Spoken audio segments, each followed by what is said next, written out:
అరే అక్కడ ఉన్నది ఎస్ఎస్వి జైస్వాల్ సూర్యవంశీ ముందే చెప్పాను కదా. బోయపాటి గారు మీరు చెప్పండి.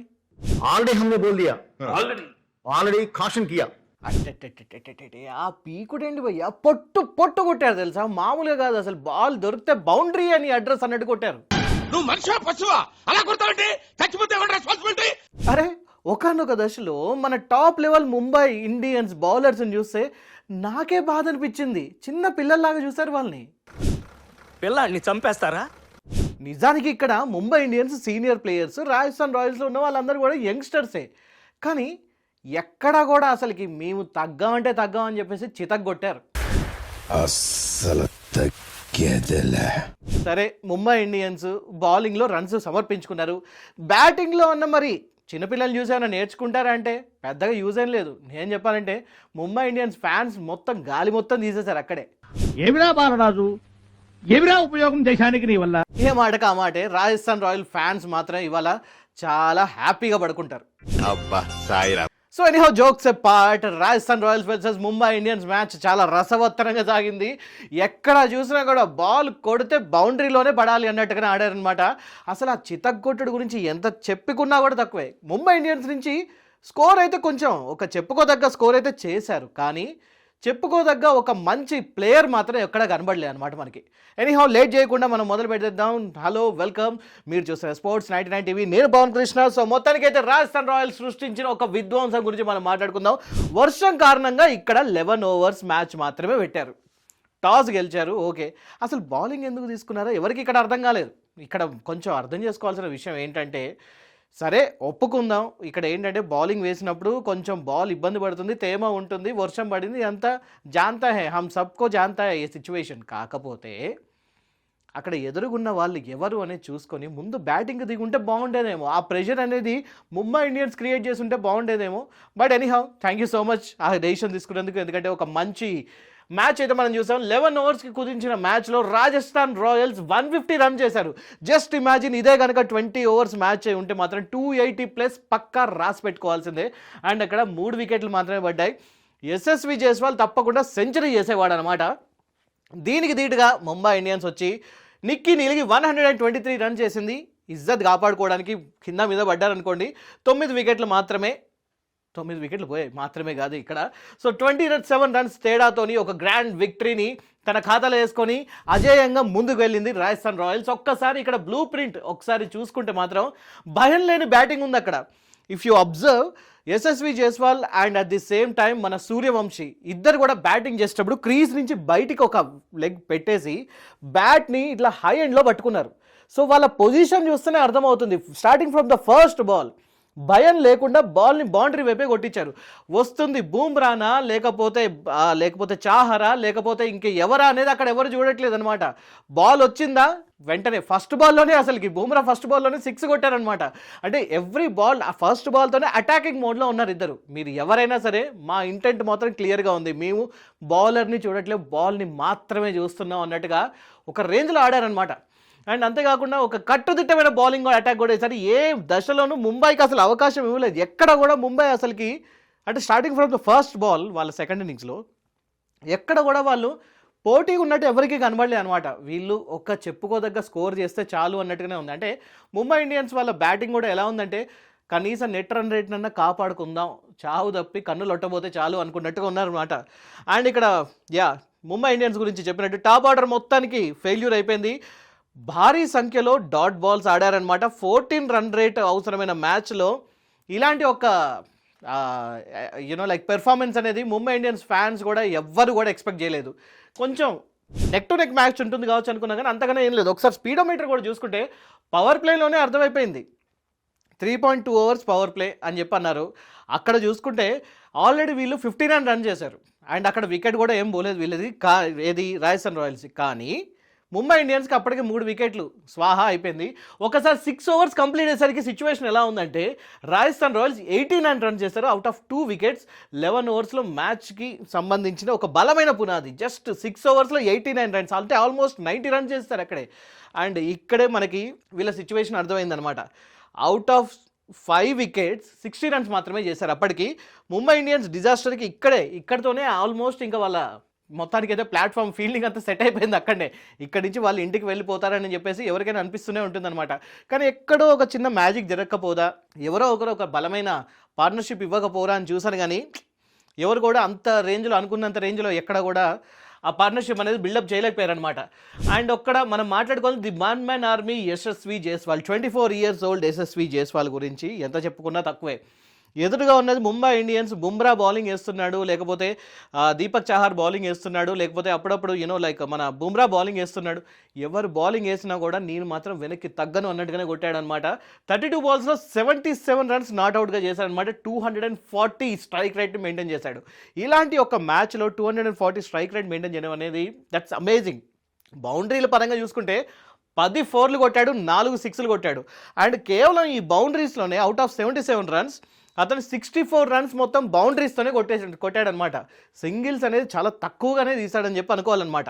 ఎలా చూసుకున్నా కూడా T20 ఫార్మాట్లో ఎలాంటి ఇంటెంట్తో ఆడారో అలాంటి ఇంటెంట్తోనే ఆడారని చెప్పి అనుకోవచ్చు. అండ్ మన యశస్వి జైస్వాల్కి ఒక మంచి పార్ట్నర్షిప్తోని మంచి సపోర్ట్ ఇచ్చింది ఎవరు అంటే మన one and only Suryavanshi. 15 years old. బచ్చా బాలకే అని చెప్పి అనుకున్నాడు, కానీ నన్ను బచ్చా అంటే మాత్రం మామూలుగా ఉండదు, తుక్కు కొడతా అన్నట్టుగానే కొట్టేశాడు అనమాట. పర్లేదు, బాగానే ఆడాడు. 14 balls 39 runs స్కోర్ చేశాడు. అనుకోకుండా అవుట్ అయ్యాడు. అది మొత్తానికి అయితే అంత లక్ కలిసి రాలేదు అప్పటికి. కానీ స్ట్రైక్ రేట్ 278 మెయింటైన్ చేశాడు. That was really good. ఇంకాసేపు క్రీజ్లో ఉంటే గనక, ఇంకొక 4 balls ఫేస్ చేస్తే కనుక హాఫ్ సెంచరీ పక్కా అన్నట్టుగానే ఉన్నాడు. 5 sixers కొట్టాడు, ఒక్కటంటే ఒక 4 కొట్టాడు. చాలా మంచి ఇంటెంట్తో ఉన్నాడు. వీళ్ళిద్దరు కలిసి 80 runs, అది కూడా జస్ట్ 30 balls. అంటే 30 balls 80 runs వీళ్ళు ఒక పార్ట్నర్షిప్ ఇచ్చారంటే అక్కడే మ్యాచ్ వీళ్ళు ప్రాపర్ ఇంటెంట్తో ఉన్నారు. 150+ కొట్టాల్సిందే అని చెప్పి అనుకున్నారు అక్కడే. అండ్ బౌండరీల సునామీ ఇక్కడ చూసుకుంటే రాజస్థాన్ టీం మొత్తం సాధించింది 150 runs అయితే అందులో 114 runs ఓన్లీ 4లు 6లు బౌండరీల ద్వారానే వచ్చాయన్నమాట. అండ్ ఇక్కడ ముంబై బౌలర్ల వైఫల్యం కూడా కనిపిస్తుంది. మొదటి 5 ఓవర్లో ఒక్క వికెట్ కూడా తీయలేకపోయారు రాజస్థాన్ రాయల్స్. అండ్ అంతేకాకుండా శార్దుల్ ఠాకూర్ 2 ఓవర్లో 36 runs ఇచ్చాడనమాట. మోస్ట్ ఎక్స్పెన్సివ్ అనుకోవాలి. 18 ఎకానమీతోని సమర్పించుకున్నాడు అనమాట. దాని గురించే అందరు ఇప్పుడు మాట్లాడుకుంటూ ఉన్నారు. ఒకసారి చూసుకుంటే 12 4లు 11 6లు కొట్టారు వీళ్ళు. అంత మంచి ఫామ్లో ఉన్నారు రాజస్థాన్ రాయల్స్. నిజంగా ఇదే ఫామ్ కనుక కొనసాగితే అప్పుడెప్పుడో గెలిచిన కప్ ఉంది కదా, ఇప్పుడు మళ్ళీ వచ్చే అవకాశం ఉంది వీళ్ళకి. ఛాన్సెస్ చాలా హై ఉన్నాయి. అండ్ ముంబైని నడ్డు విడిచిన ఒక కట్టుదిట్టమైన ఒక బౌలింగ్ గురించి మాట్లాడుకోవాలి. సందీప్ శర్మ, రోహిత్ శర్మకి ఒక పెద్ద కాంపిటీటర్ ఎవరన్నా అంటే సందీప్ శర్మ. ఇప్పటిదాకా 6 times రోహిత్ శర్మ వికెట్ సందీప్ శర్మ మాత్రమే తీశాడు. అండ్ ఈసారి కూడా తీశాడు LBWతోని. అలా బోల్తా కొట్టించాడు. నేను చెప్పాలంటే అసలు లైక్ నిన్న మొన్నటి దాకా మనం వింటేజ్ రోహిత్ శర్మ బాగా ఆడుతున్నాడు అని చెప్పి అనుకున్నాను. ఈ మ్యాచ్లో పెద్దగా ఆడలేదు, ఒక్క బౌండరీ కూడా కొట్టలేదు. టీంకి అవసరమైన టైంలో ఒక హిట్ మ్యాన్ షో చేయాల్సిన హిట్ మ్యాన్ ఈసారి ఫట్ మ్యాన్ అయిపోయాడు. అండ్ ఆండ్రే బర్గర్ కూడా లైక్ మిడిల్ ఆర్డర్ని మొత్తాన్ని వాళ్ళని ఎక్కడ ఎలా పడేయాలో అక్కడ పడేశాడు. 21 runs మాత్రమే ఇచ్చాడు, 2 wickets తీసుకున్నాడు. మోస్ట్ క్రూషియల్ రోల్ ప్లే చేశాడు. రవి బిష్నాయ్ మళ్ళీ అదే పర్పుల్ క్యాప్ని కవర్ చేసుకుని అదే కంటిన్యూ చేశాడనమాట. 25 runs మాత్రమే ఇచ్చాడు, 2 wickets తీసుకున్నాడు. హార్దిక్ అండ్ తిలక్ వర్మ ఇద్దరిని కూడా, ఎవరైతే these 2 people are really dangerous. వీళ్ళు వచ్చే టైంలో లైక్ స్కోర్ బోర్డ్ ఎలా ఉన్నా, వికెట్లు ఎన్ని పడ్డా కూడా చాలా నిర్మోహమాటంగా భయం లేకుండా ఆడతారనమాట. చాలా ఫ్రీగా ఆడతారు. అలాంటి వాళ్ళకి ప్రాపర్ ప్లానింగ్తో వచ్చారు ఇక్కడ. అండ్ నెక్స్ట్ మాట్లాడుకోవాల్సిన జోఫ్రా ఆర్చర్ గురించి అనమాట. 14 run rate కావాల్సిన దశలో కేవలం 8.50 ఎకానమీతో అద్భుతమైన స్పెల్ని వేశాడు. ఒక వికెట్ తీశాడు, 17 runs మాత్రమే ఇచ్చాడు. ఇక్కడ మనం రాజస్థాన్ రాయల్స్ని ఎందులో మెచ్చుకోవాలంటే వాళ్ళు ఫస్ట్ బ్యాటింగ్ చేస్తున్నప్పుడే పిచ్ని పూర్తిగా అర్థం చేసుకున్నారు. ఓకే, ఈ పిచ్లో ఈ క్రీజ్ మీద ఎక్కడ బాల్ వేయాలి, ఏ లైన్ అండ్ లెంత్లో బాల్ వేయాలి, ఎప్పుడు ఎలా వేస్తే వికెట్లు పడతాయి, ఏ లైన్ అండ్ లెంత్లో బాల్ వచ్చినప్పుడు బ్యాట్స్మెన్ ఇబ్బంది పడ్డారు, ఆ డాట్ బాల్స్ ఎదుర్కొన్న ప్రతిసారి అక్కడ నోట్ చేసుకున్నారు స్టాటిస్టిక్స్ మొత్తం. ఎస్, ఇక్కడ డాట్ బాల్స్ పడుతున్నాయి కాబట్టి ఇక్కడే మన వాళ్ళు వేయాలని చెప్పేసి దాన్ని పర్ఫెక్ట్గా ఎగ్జిక్యూట్ చేశారు the one and only Rajasthan Royals bowlers అని చెప్పి అనుకోవాలి. అండ్ పేక మేడల్న రాలిన ముంబై టాప్ ఆర్డర్. 10కి 1 వికెట్, 20కి 2 వికెట్లు, 22కి 3 వికెట్లు, 40కి 4 వికెట్లు, 46కి 5 వికెట్లు అలా పడుతూనే ఉందన్నమాట. మొత్తానికి అయితే రూథర్ఫోర్డ్ 25 runs ఒక చెప్పుకోదగ్గ స్కోర్ చేశాడు. అండ్ నమన్దీర్ అతను కూడా 25 runs మధ్యలో వచ్చిన ఒక 47 runs భాగస్వామ్యంతో మాత్రమే ముంబై ఇండియన్స్లో ఏకైక ఒక బెస్ట్ థింగ్, ఒక ఊరట అని చెప్పి అనుకోవాలి. రూథర్ఫోర్డ్ కూడా అవుట్ అయ్యేవాడే, లక్కీగా క్యాచ్ మిస్ అయింది కాబట్టి అతను ఆ మాత్రం స్కోర్ చేశాడనమాట. రోహిత్ శర్మ కేవలం 5 రన్స్ మాత్రమే చేశాడు, ఒక్క బౌండరీ లేదు. సూర్యకుమార్ యాదవ్ కూడా జస్ట్ 6 రన్ చేశాడు. హార్దిక్ పాండ్యా కెప్టెన్ ఇన్నింగ్స్ ఆడతాడు అనుకుంటే అతను కూడా 9 రన్స్ మాత్రమే చేశాడు. సో వీళ్ళు ఎక్కడ కూడా ఒక పోటీ అనేది ఇవ్వలేకపోయారు. అండ్ కొంప ముంచిన డాట్ బాల్స్ ఈ T20లో, ముఖ్యంగా ఈ IPL 2026 T20లో ఎక్కువ శాతం మన బ్యాట్స్మెన్ డాట్ బాల్స్ అలానే వదిలేస్తున్నారనమాట. ఈ డాట్ బాల్స్ అనే పర్సంటేజ్ కూడా ప్రతిసారి పెరుగుతూనే ఉంది. అంటే వీలైనంత వరకు బౌండరీలే కొట్టాలనుకుంటున్నారు, ఓకే ఒప్పుకుందాం, కానీ బౌండరీలతో పాటు సింగిల్స్ అనేది కూడా ఇంపార్టెంట్. ఇక్కడ డాట్ బాల్స్ ప్రతిసారి మిస్ లైక్ కొట్టాలన్న రూల్ లేదు, కానీ ఆ పర్సంటేజ్ అనేది తగ్గించుకోవాలి. ఇక్కడ మనం చూస్తే ఒకసారి Rajasthan Royals just 23% dot balls మాత్రమే ఆడింది.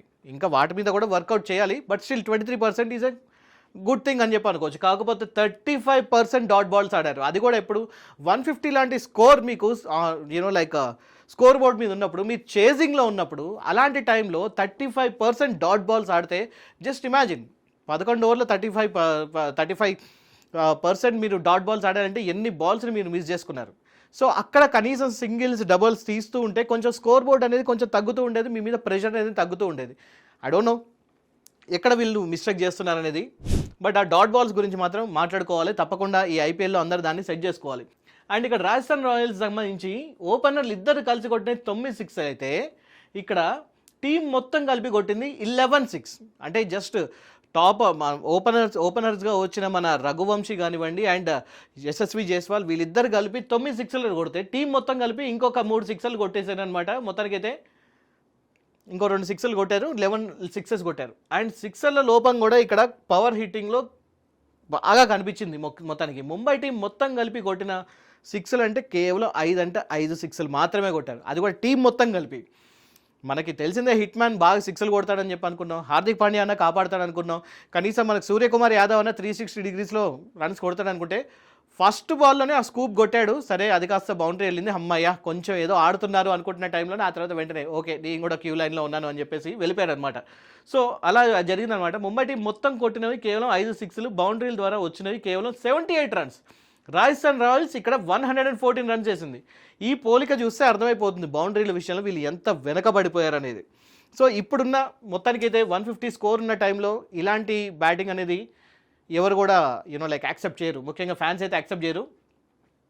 ఇది match decide head to head ఒకసారి మ్యాట్రిక్స్ చూస్తే మాత్రం పవర్ ప్లే స్కోర్ చూసుకుంటే కనుక ఒకసారి మనకి రాజస్థాన్ రాయల్స్ 89 ఫర్ 2 వికెట్స్ మాత్రమే ఎక్సలెంట్గా ఆడింది, కానీ ముంబై ఇండియన్స్ మాత్రం 60 వికెట్స్ పడిపోయింది, 60 రన్స్ చేసింది, 5 వికెట్స్ కోల్పోయింది అనమాట అప్పటికి. అండ్ ఇంకో పరంగా సిక్సర్లు చూసుకుంటే రాజస్థాన్ రాయల్స్ 11 కొడితే ముంబై ఇండియన్స్ 5 మాత్రమే కొట్టింది. అండ్ బౌండరీస్ రూపంలో చూసుకుంటే 114 రన్స్ వస్తే 78 రన్స్ మాత్రమే ముంబై ఇండియన్స్ చేసింది. అండ్ డాట్ బాల్స్ కూడా 23%, 35%. ఇక్కడ చూస్తే అర్థమైపోయింది అనమాట. సో మ్యాచ్ అనేది ఇక్కడనే టర్న్ అయిపోయింది అనమాట. సో ఎలా చూసుకున్నా కూడా ఇలాంటి ఒక బ్యాటింగ్తోని, ఇలాంటి ఒక బౌలింగ్తోని ముంబై ఇండియన్స్ ఇంకా ముందుకెళ్తే మాత్రం కొంచెం ప్రాబ్లం అనేది వచ్చే అవకాశం ఉంటుంది. కాబట్టి hope they will recover soon. ఎందుకంటే చెప్పాను కదా స్టార్టింగ్లో చిత్తగొట్టుడు కొట్టారు, కాబట్టి దీనిలోంచి వాళ్ళు ఎంత తొందరగా బయటపడితే అంత బెటర్. సో ఎనీహౌ మరి మీరే అనుకుంటున్నారు ఇవాళ మ్యాచ్ చూసిన తర్వాత వాట్ డూ యూ ఫీల్? తప్పకుండా అది కామెంట్ రూపంలో తెలియజేయండి. ముంబై ఇండియన్స్ మళ్ళీ కంబ్యాక్ ఇస్తుందా, లేకపోతే ముంబై ఇండియన్స్ కాకుండా రాజస్థాన్ రాయల్స్ ఇలానే కొట్టుకుంటూ వెళ్ళి కప్పు గెలుస్తుందా? ఈసారి కప్పు గెలిచేది ఎవరు? రాజస్థాన్ రాయల్స్కి ఎంత పర్సెంటేజ్ ఛాన్స్ ఉంది? ఇలాంటి అన్ని విషయాలు నేను ఒక్కనే కాదు మీరు కూడా అనలైజ్ చేయొచ్చు, కామెంట్ రూపంలో తెలియజేయచ్చు. సో మిస్ చేయకుండా వెంటనే కామెంట్ బాక్స్ని ఫిల్ చేయండి. సబ్స్క్రైబ్ని మాత్రం ఖచ్చితంగా కొట్టండి, గంటను గట్టిగా కొట్టాలి. గంటను ఎంత గట్టిగా కొడితే అంత మంచిది మీకు నాకు, ఓకేనా?